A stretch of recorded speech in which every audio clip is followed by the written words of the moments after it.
Ô, Monique Danella, agora falando sério, sobre as mudanças na seleção brasileira, o time que mexeu, que treinou o Dorival Júnior pra gente. Bom, ontem tivemos treino aqui aberto só por 15 minutinhos, mas depois a gente conseguiu apurar algumas informações em relação a esse treinamento e a seleção já teria uma mudança obrigatória, que era escolher um substituto para o Paquetá, que embora esteja aqui treinando, está suspenso, e o Dorival aproveitou e fez outras mexidas no time, mudanças de peça e também mudanças de posicionamento. Então ontem ele treinou com o Paquetá na vaga, com o Gerson na vaga do Paquetá, e fez outra mudança ali no meio-campo. Ele acabou tirando o André e colocando o Bruno Guimarães. Então, ele traz para o time titular a dupla que entrou no intervalo da partida contra o Chile e que deixou uma boa impressão. O Bruno fazendo uma função um pouco mais recuada ali de camisa 5 e o Gerson entrando na vaga do Paquetá. Além disso, o Dorival Júnior fez uma mudança na lateral, que foi a entrada do Wanderson no time titular, com o Danilo ontem treinando entre os reservas. O Wanderson participou ali do treino no time titular, foi um dos testes que o Dorival fez na atividade de ontem.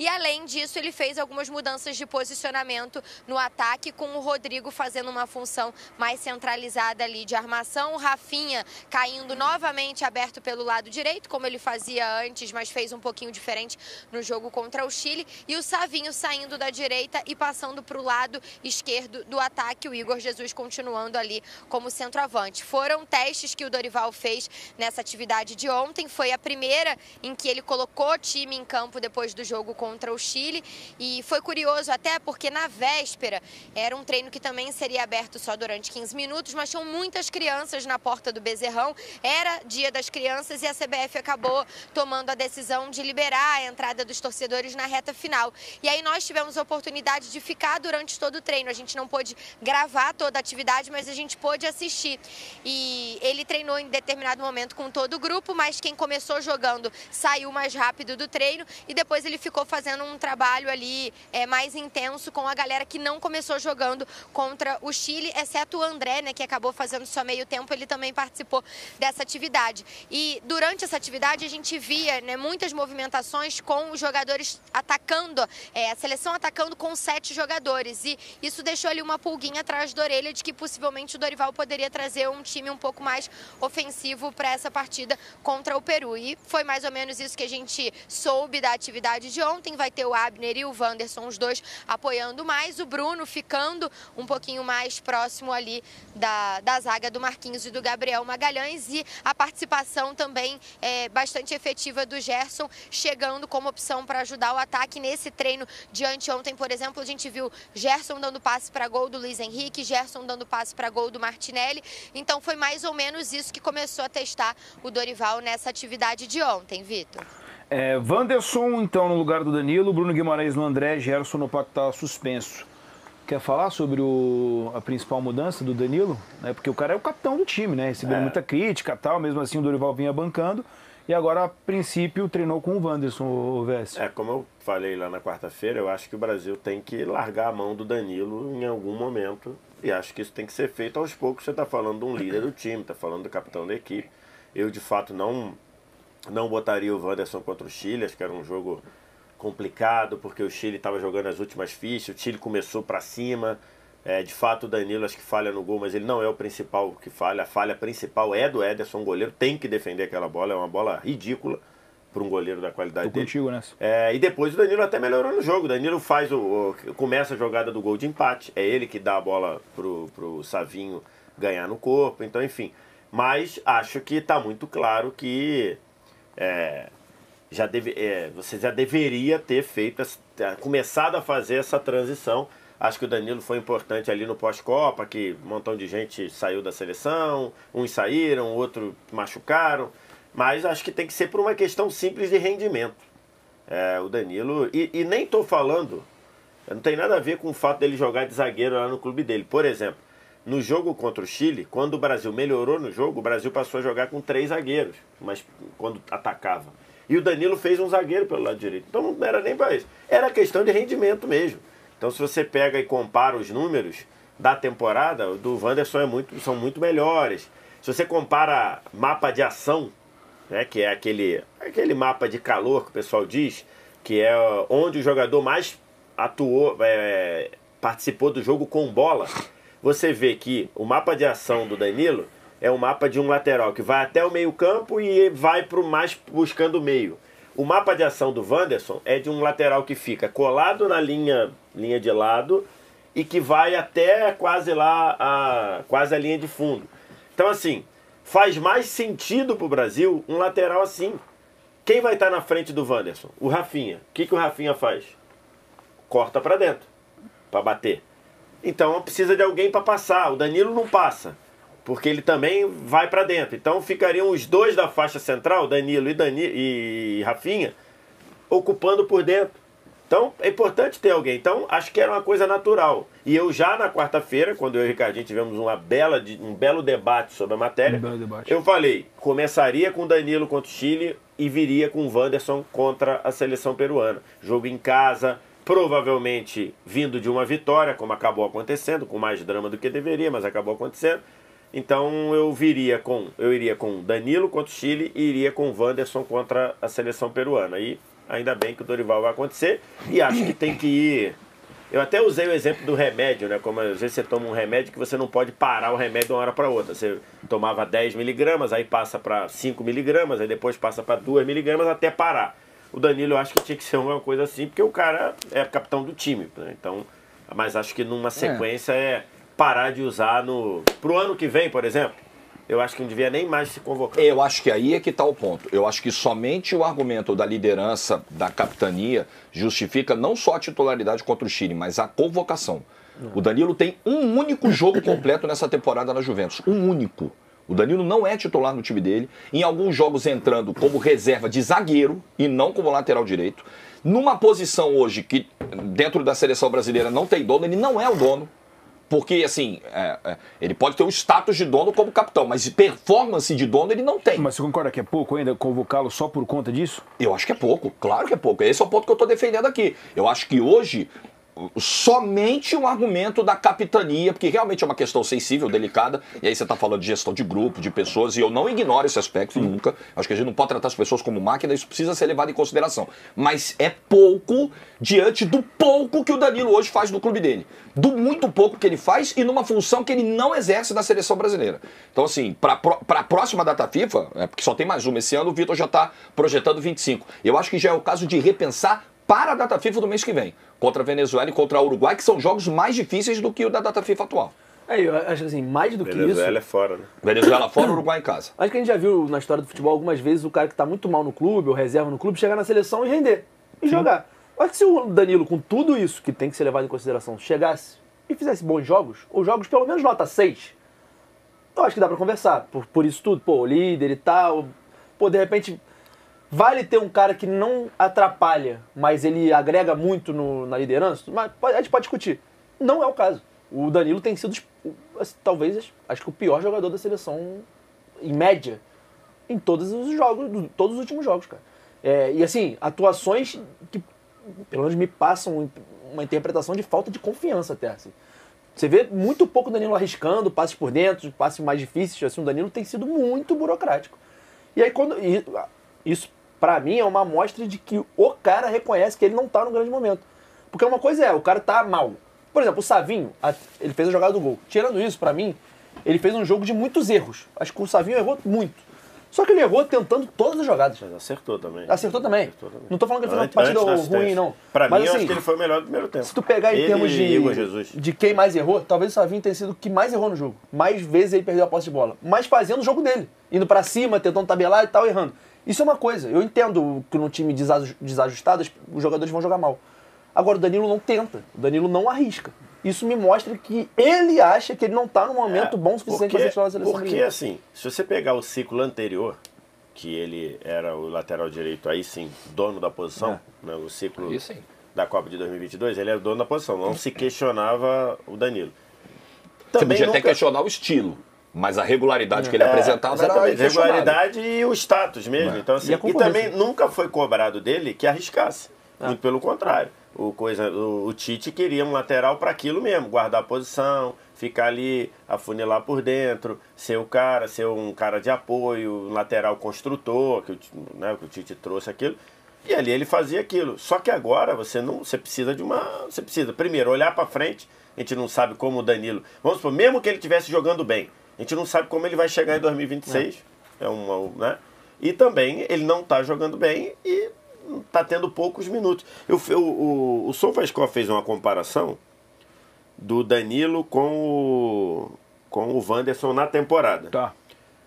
Um tem 7, outro tem 8, do Wanderson tem 8, aí Jogos, gols. né? Jogos. O Danilo tem 7, né? Danilo 7 e o Wanderson 8. Aí gols. 1-0 pro Wanderson, assistência 3-0 pro Wanderson, passes decisivos 7-4 pro Wanderson, desarmes 24-5 pro Wanderson, bolas recuperadas 51-16 pro Wanderson, eficiência nos duelos 56-50 pro Wanderson. Então assim, e ele tá pegando só o Wanderson, poderia ter pego o outro, poderia pegar o Igan Couto, que tá ganhando mais minutos, vai ser comprado pelo Dortmund aí. Então assim, em algum momento ia ter que até largar a mão, né? Falar assim, em algum momento ia ter que largar a mão. Acho que agora um jogo em Brasília, contra um time frágil, apesar de ter vencido o Uruguai, um time frágil, vindo de uma vitória, acho que é o melhor momento. Né? Ô Monique, você que está vivendo aí o dia a dia da seleção brasileira, como é que recebeu aí essa informação da ausência do Danilo, né? Mas que ainda não está titular, confirmada, né? Não está confirmada, né? Mas é porque eu fico me perguntando aqui, pelos números que você trouxe, não é de agora. Entendeu? Não, já faz um tempo. Toda. E eu me questiono, será que o Dorival de fato pensa isso, que de fato não dá? Ou será que ele está muito para jogar pro torcedor? Queria o teu sentimento aí, ô Monique. Eu acho, assim, a percepção que eu tenho é que o Dorival está tentando, né, fazer diagnósticos rápidos em relação ao primeiro jogo da data FIFA para o segundo, para tentar encontrar ali um time que possa ter um desempenho melhor, não só buscar o resultado, mas possa ter um desempenho melhor. Agora, uma informação de bastidores que eu tenho sobre essas alterações que foram realizadas no treino de ontem e que eu acho que passam um pouco pelo que vocês falaram, o Jorge falou muito, né, sobre o cuidado, né, e o lado humano, que não dá para se ignorar esses fatores. Normalmente, o que a gente vê? Depois que a imprensa sai do treino, ontem mesmo, né, o pessoal da comissão já estava ali com os coletes na mão para fazer a distribuição depois que o treino fechasse para a imprensa, para eles iniciarem o trabalho tático. Normalmente, o que acontece é o Dorival distribui os coletes no treino e ali, naquele momento, os jogadores ficam sabendo qual vai ser o time que vai trabalhar como titular ali naquele treinamento. Foi assim, por exemplo, quando ele distribuiu o colete naquele primeiro treino lá em Curitiba com o Pedro de titular. Ontem foi diferente. Ontem os jogadores já saíram aqui do hotel sabendo qual seria o time que trabalharia como titular no treinamento de ontem. O Dorival e a sua comissão, eles tiveram o cuidado de chamar todos os envolvidos, tanto os que estavam saindo e tanto os que estavam entrando, para explicar que faria mudança, o porquê da mudança e etc. Então, eu acho que essa é uma informação importante para a gente entender um pouco desse bastidor, desse lado de gestão de grupo também que o Jorge falou e do cuidado que se tem, especialmente com o Danilo e até com outros jogadores, né? Provavelmente o André, né? A gente pode falar aqui, que ganhou vaga de titular pelo que apresentou nos últimos jogos e no teste do treino de ontem estava indo para o banco para o Bruno voltar ao time. O próprio Bruno teve que sair no primeiro jogo. Então é uma informação importante de bastidor desse cuidado, né? E de como o Dorival tenta também manter um ambiente saudável nesse sentido. E ali eu acho que tem uma troca muito específica, que é a saída do capitão do time para a entrada de um outro jogador. Então os atletas foram para o treinamento de ontem já sabendo qual seria o time que ia treinar e o porquê o Dorival estava fazendo cada uma dessas mudanças. A galera aqui no nosso chat, enquete, quem deve ser o titular contra o Peru, 95% Wanderson. 95%. É que eu acho também que, principalmente nas redes sociais, existe um movimento ali para você atacar um cara só. Eu não sei se era para tanto, isso em relação ao Danilo. Eu acho que tem que mudar, sim, mas... Eu acho que a gente colocou aqui, não acho que seja atacar, eu acho que eu digo assim, momento, nas redes sociais, a galera faz muito isso. Quem que é o cara que, já que a seleção não tá boa, precisa achar um cara, um culpado. Eu só acho que tem que separar legal de... Eu acho que vai melhorar, eu acho que o Danilo tem que sair do time. Agora, tratar o Danilo como o problema da seleção mas é isso que eu tô falando. Mas eu não tenho visto isso. Por isso que não Acho tem. que não também. Eu acho que a galera tem falado, pô, com esse Danilo não dá. Entendeu? Convoca a seleção bonitinha. Tem uma convocação, e até Eu acho porque que nenhuma tá convocação é unânime. Aí você chega lá, o Danilo foi convocado? Nem quero mais ir. Não, eu acho que tá sobrando pancada pra todo mundo. Tá sobrando pancada pros goleiros, pro Alisson, pro Ederson, Vinícius Júnior tomando muita pancada. Neymar que não tá. Neymar que não tá, Dorival como grande culpado, Paquetá, muito criticado e merecidamente criticado. Sobra pro Edinaldo, que ficou 2 anos. Sobra pro Edinaldo. Paquetá vem de 2 jogos seguidos péssimos com a seleção, péssimos. E agora tá suspenso, por isso não vai jogar amanhã. Mas acho que mesmo se não houvesse a suspensão, seria caso do Dorival pensar nessa troca amanhã também do Paquetá. Eu acho que a pancada nesse momento está dividida. Eu acho que você olha para o Danilo, para o desempenho, para a carência na lateral e para o fato da lateral estar completamente aberta, tem quase que um consenso de que, pô, assim, não tá dando, mas eu não vejo tudo, a conta toda só para ele. Sabe?